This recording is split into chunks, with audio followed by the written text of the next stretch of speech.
Ronda da Cidade. Oferecimento Luiz Tintas, onde a qualidade pinta. Ao lado da Molina Acabamentos, Centro Linhares.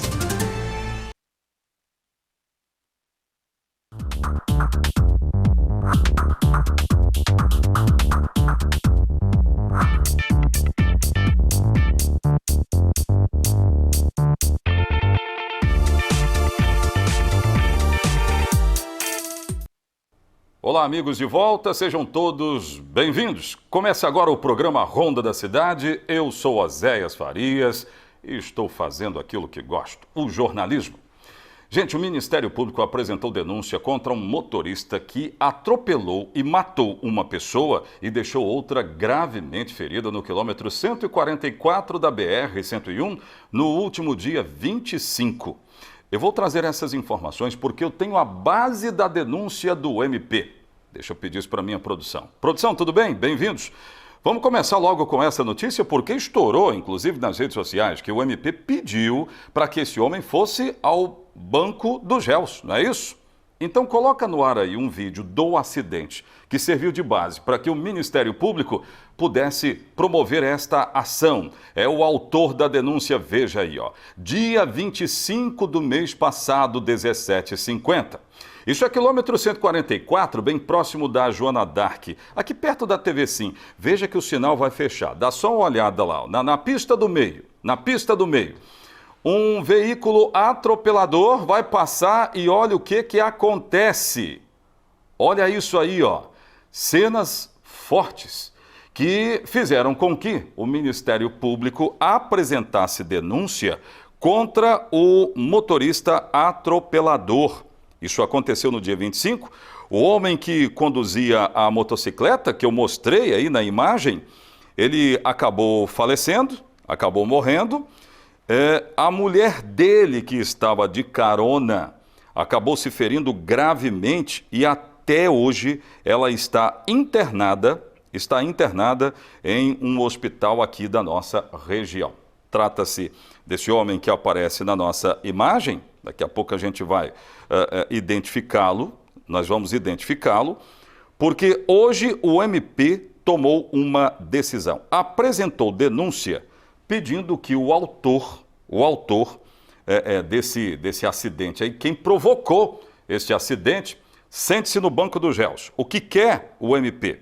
O MP quer que ele vá a júri popular, que seja condenado por crimes de homicídio consumado e tentado, ambos triplamente qualificados, por dolo eventual em razão da torpeza da conduta, porque não quis parar no sinal vermelho. Veja aí, ó. O sinal vermelho tá parado ali, né? Foi acionado, aliás, os veículos param, e aí o carro atropelador não quis nem saber. Gente, eu devo confessar que eu faço esse trajeto todos os dias. E é péssimo você pensar que um motorista acabe avançando o sinal da forma que nós estamos mostrando. Segundo informações do MP, o homem atropelador estava assim bêbado. Ele estava bêbado e por isso o homicídio seria triplamente qualificado. Dono da denúncia, portanto, apresenta a denúncia e agora espera decisões judiciais em torno desse assunto. É assim que começamos o programa de hoje. No rádio ou na TV, a notícia chega até você.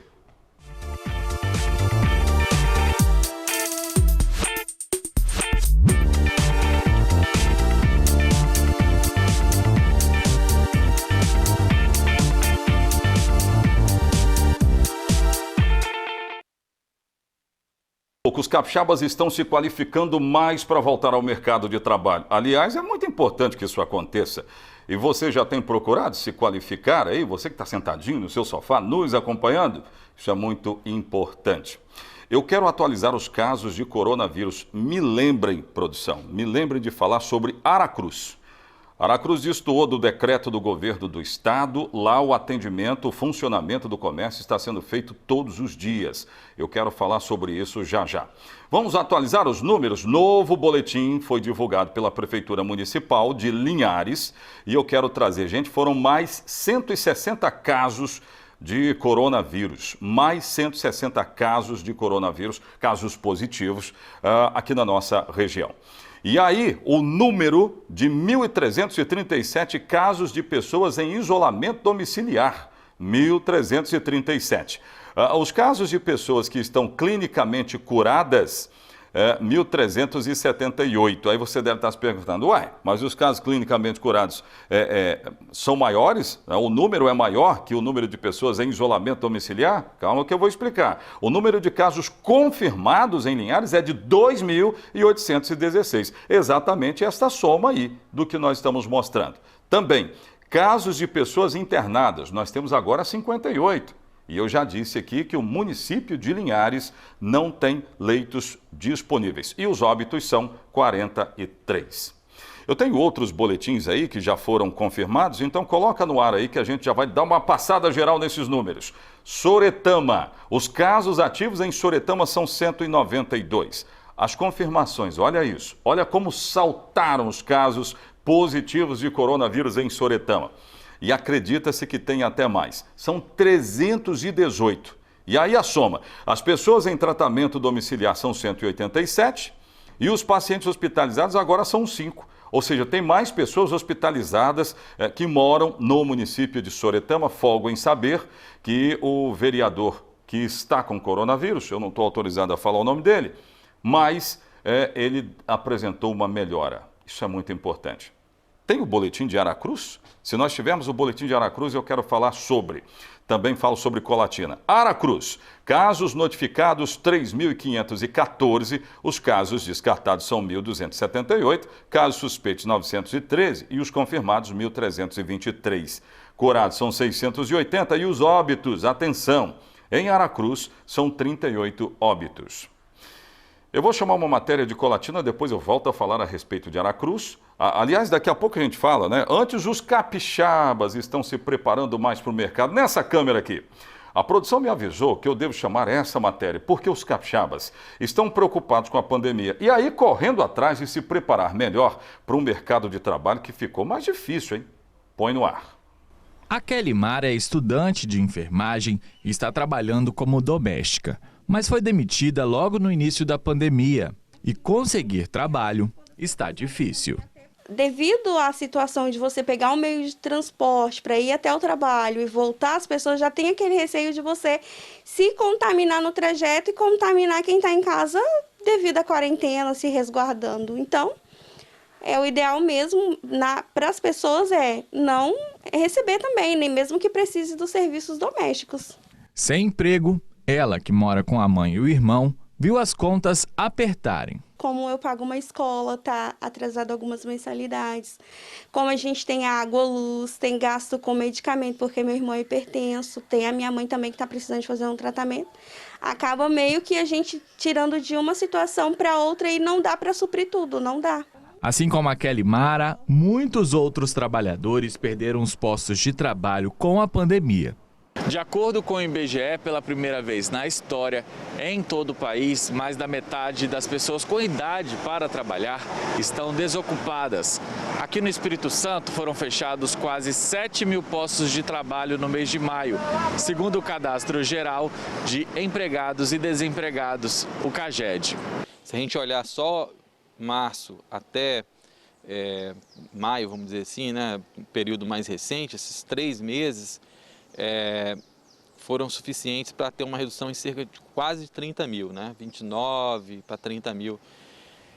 Quando a gente compara outros períodos históricos do Espírito Santo, a gente não teve uma destruição de postos assim, numa velocidade tão grande. As outras crises econômicas que o Estado do Espírito Santo passou, e o Brasil também de uma maneira geral, a queda da redução de vagas ela tende a ser mais suave. E dessa vez, com toda a proteção que tem o mercado de trabalho brasileiro, que cria uma série de dificuldades para você conseguir demitir as pessoas, ainda assim nós estamos com uma queda recorde e preocupa muito porque quando a gente olha para a crise de 2015, né, 16, aquela queda de vagas que nós tivemos, até o presente momento nós não conseguimos recuperar aquelas vagas.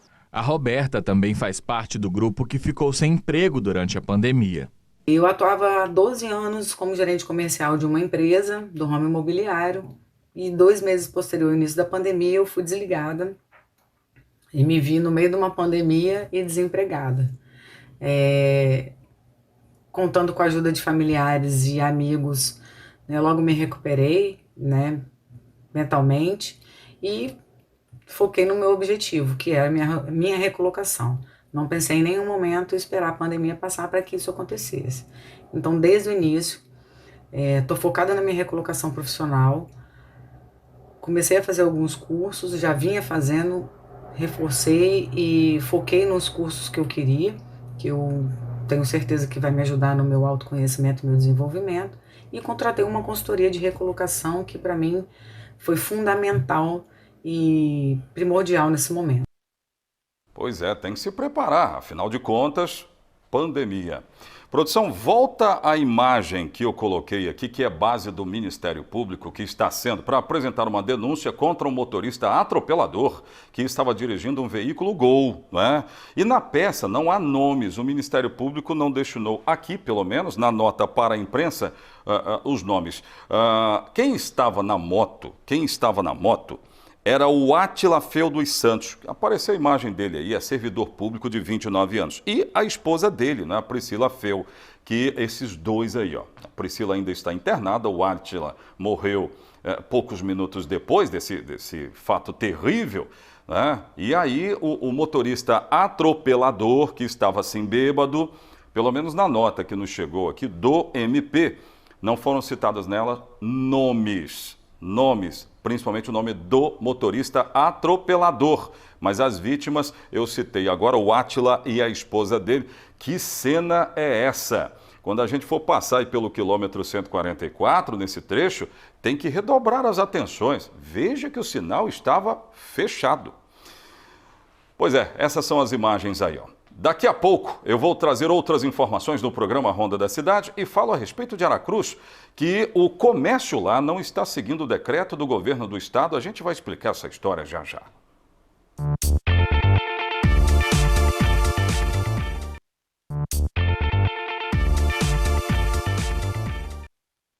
Você sabe que a EDP está sempre ligada na segurança. Então hoje vamos falar do perigo das pipas em contato com a rede elétrica. Durante a quarentena, essas ocorrências aumentaram mais de 300% aqui no Espírito Santo, deixando mais de 200 mil pessoas sem energia. Ou seja, uma pipa na rede pode deixar o bairro todo sem luz. E isso sem falar em hospitais, mercados e outros estabelecimentos que prestam serviços essenciais. Além disso, pipa próxima à rede é extremamente perigoso, podendo causar acidentes graves e até fatais. Por isso, é muito importante que na hora de soltar pipa, você procure locais longe da rede elétrica. E se por acaso a pipa ficar presa nos fios, não use varas, nem suba em postes ou arremesse objetos para resgatá-la. E lembre-se sempre, cerol ou linha chilena são proibidos. E um perigo ainda maior quando entram em contato com a rede de energia.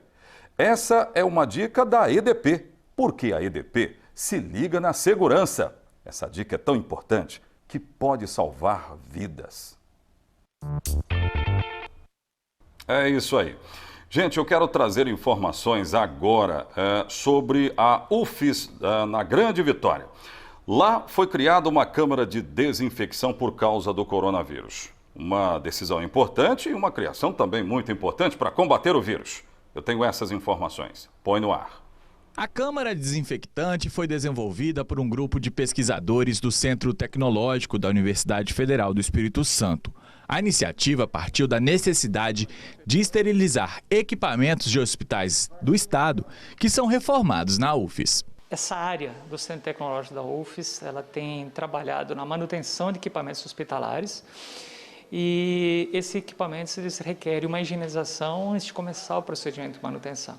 Então houve uma demanda desse grupo para que fosse produzido algum equipamento para fazer a higienização. E o ultravioleta se mostrou uma alternativa muito adequada. A câmara tem cerca de 2 metros de altura e usa radiação ultravioleta para eliminar os micro-organismos. A radiação ultravioleta é um uma tecnologia bastante conhecida já há bastante tempo para higienização. Por exemplo, purificação de água, utiliza-se ultravioleta mais ozônio, então isso é bastante comum. O que nós fizemos foi adaptar para a nossa necessidade, porque como é que funciona a radiação ultravioleta? Ela incidindo sobre vírus e bactérias, ela mata ou inibe esses micro-organismos se uma quantidade suficiente de radiação incidir sobre eles. Então, no nosso caso em particular, 5 minutos dessa radiação é suficiente para matar totalmente os vírus, as bactérias que estejam nesses equipamentos que são higienizados. A primeira câmara desinfectante foi criada aqui na universidade em maio e ganhou esse nome aqui, Covid Killer. Depois de uma parceria com uma empresa privada, eles criaram este outro equipamento. A diferença é o material e o acabamento, mas a tecnologia é a mesma. A partir da primeira câmara, outros equipamentos foram criados. Este, por exemplo, pode ser utilizado em supermercados. Já este outro modelo tem capacidade de desinfectar ambientes, como salas de aulas. Nós pensamos nas aplicações possíveis, né, que contribuíssem mais para a sociedade e construímos alguns tipos de câmaras para atendimento à desinfecção de ambientes, né, por exemplo, a esteira de supermercado, carrinho de supermercado, e também no aprimoramento da câmara, né, para viabilizar uma montagem e um transporte mais facilitado. A expectativa é de produzir os equipamentos em larga escala. Toda a cadeia de suprimentos para produção é local, então, com exceção das lâmpadas, né, mas é uma logística que já está completamente montada e que a gente acredita que vai estimular bastante a economia local, utilizando fornecedores terceirizados e mão de obra própria nossa também, para a produção dos produtos. Vamos retomar a imagem agora de Aracruz, o boletim de Aracruz. E eu falei aqui que ia mencionar Aracruz, explicando o que está acontecendo por lá. Eu disse que esses números aí mostram os últimos números divulgados pela Prefeitura.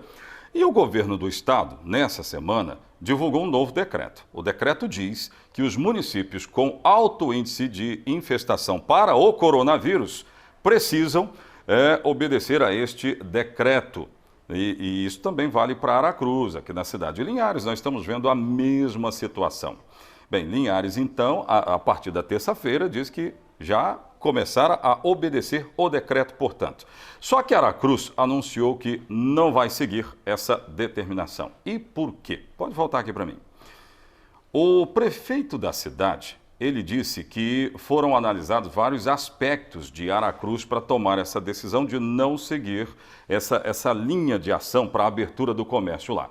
Uma delas é a característica das comunidades. Tem comunidades do interior, por exemplo, que ficam bem longe do centro, são cerca de 20 mil pessoas, e essas ficariam cerceadas de aproveitar-se do comércio.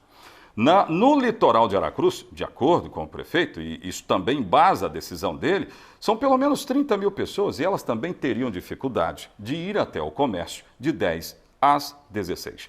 Por isso ele decidiu que vai abrir todos os dias de 12 às 18, que seria um horário melhor para que as pessoas possam aproveitar o comércio de Aracruz.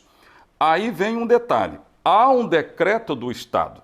O prefeito citou, inclusive, que o STF, o Supremo Tribunal Federal, decidiu em favor dos municípios. Os municípios poderiam gerir, dentro das suas necessidades, as ações que combatem ao coronavírus. É isso que está acontecendo lá. Alguém me perguntou aqui, mas Linhares também não poderia seguir isso? Bom, Linhares está atendendo ao decreto do Estado. O município de Aracruz se baseou na decisão do STF para abrir o comércio todos os dias. Essa informação da abertura do comércio todos os dias está sendo comunicada ao MP da parte do governador do estado para que ele tome ciência e analise se está certo, se está errado.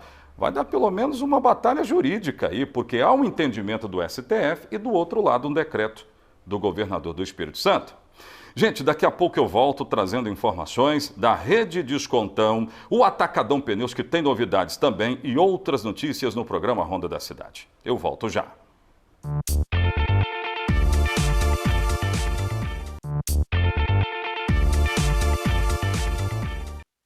Olha, eu estou interagindo aqui com alguns moradores e tem uma participação aqui muitíssimo importante. Eu quero agradecer a Rosângela. Rosângela está dizendo o seguinte: Oséias, sobre a história das pipas, hein? Eu acho que essas pipas, né, essa história de usar a linha chilena e tal, essas pessoas deveriam ser multadas. Entrou um merchan aí do Oséias Farias falando a respeito disso, da parte da Excelsa. A Excelsa preocupada com essa história de soltar pipas aqui na cidade e muita gente tendo problemas. Por exemplo, a queda de energia, o risco de acidentes é muito grande. Então a comunidade entendeu esse recado, né? É perigoso demais. Mas alguém está dizendo aqui o seguinte: tinha que multar as pessoas que vendem essas coisas, essas linhas, essas coisas que passam nas linhas, exatamente para evitar o dano maior para a comunidade. Então é muito importante a comunidade entender esse tipo de recado aí. Coloca a Rede Descontão para mim. Tem promoções lá na Rede Descontão? Claro que tem. Eu vou trazer agora. Subida para o mercado municipal, esse leite continua na promoção. É o leite Aptamil. Muitos pais precisam comprá-lo. Então, Rede Descontão, subida para o mercado municipal. Agora, tem uma outra boa notícia que eu vou trazer agora, é do Atacadão Pneus. Atenção, você que já fez a sua colheita do café, está se preparando para a secagem do café. Olha, condições especiais nesse secador aí, hein? Aliás, o Atacadão Pneus é representante da Paline Alves, aqui na região. E as condições são para você ficar, de fato, de água na boca, ou de boca aberta, como esse rapaz aí. Então, dê uma passadinha lá na Rede Descontão, que fica no bairro Shell. Deixa eu abordar uma boa ação agora. Chegou para mim que existe uma pessoa que está desenvolvendo uma boa ação. Paulo Paiacan, não é? O nome dele é Paulo Paiacan, pelo que eu entendi. Há 16 anos, ele leva alimentos a milhares de capixabas por todo o estado. Ele tem um programa montado e que possibilita esse tipo de ajuda. E numa pandemia, é isso que tem que ser feito. Tem muita gente passando fome. Vamos ver essa? Põe no ar. O maior entreposto de alimentos do Espírito Santo fica na cidade de Cariacica. Estamos falando da Ceasa, que recebe produtores e compradores de todos os cantos. O movimento de compra e venda é intenso durante todo o dia. Para evitar o desperdício, a Central de Abastecimento viabiliza doações para o Banco de Alimentos do programa Mesa Brasil, uma iniciativa do SESC de combate à fome e ao desperdício. Além de você estar funcionando como uma questão de sustentabilidade, você está aproveitando, em função de aproveitar esse alimento, você está contribuindo para pessoas carentes, né, para instituições que precisam dessa doação para ser distribuídas internamente para as pessoas que dependem desse alimento para sobreviver também. Este produtor doa alimentos há muitos anos. Para ele, é uma satisfação sem igual. Em 2013, eu cheguei a doar 160 mil quilos de alimentos na Mesa Brasil. Acaba sobrando alguma coisa, sempre sobra, aí a gente liga para lá e vem cá buscar. Assim ajuda muita gente carente, gente pobre, e também evita de levar para a roça o caminhão mais carregado, evita de dar serviço e transtorno, né? Aqui no Espírito Santo, o Mesa Brasil já existe há 16 anos. De março a junho deste ano, já foram doadas mais de 87 toneladas de alimentos. Uma forma de evitar o desperdício e também de ajudar quem precisa. Após as doações, os caminhões do Mesa Brasil buscam os alimentos na Ceasa e trazem para esse galpão do SESC, que também fica em Cariacica. Aqui, as doações são reunidas. Tudo é separado para depois ser distribuído para as instituições. A gente busca esses alimentos, né, que porventura não foram comercializados, mas que ainda estão próprios para o consumo. Naquele parceiro doador que quer fazer a doação, ao invés de jogar o alimento fora, a gente traz para cá para o nosso galpão, o nosso banco de alimentos. Aqui as nutricionistas avaliam esses alimentos e fazem a distribuição de acordo com o público de cada instituição. Atualmente a gente está com 126 instituições sociais que recebem os alimentos sistematicamente, ou seja, elas vêm aqui toda semana para fazer essa coleta desse alimento e levar para os seus espaços. E ainda a gente tem uma lista ainda que a gente chama daquelas doações eventuais, com 56 instituições nessa lista, que a gente atende quando a gente tem um grande volume de alimentos, né, a gente consegue atender também as entidades que estão nessa lista. A Maria é assistente social de uma ONG na Serra que atende pessoas com HIV positivo. A instituição consegue atender os doentes e também as famílias. Mesa Brasil para a gente tem sido de grande importância porque tem nos ajudado muito na nutrição dos assistidos e tem nos fortalecido enquanto instituição também. Tem sido uma referência para a gente enquanto apoio, né, nutricional. E para a gente, o Mesa Brasil é de extrema importância. Eu acho que se a gente chegasse a não ter esse programa, esse apoio desse serviço, a gente iria passar por grandes dificuldades. Pois é, e tem muita gente passando por dificuldades. Ótimo programa esse para ajudar as pessoas em uma pandemia.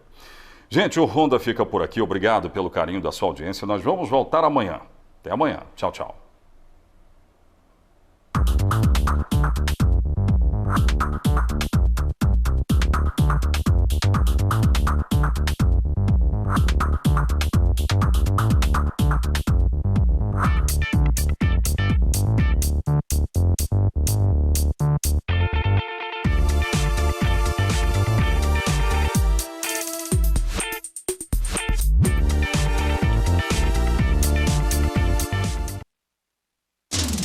Ronda da Cidade. Oferecimento Luiz Tintas, onde a qualidade pinta. Ao lado da Molina Acabamentos, Centro Linhares.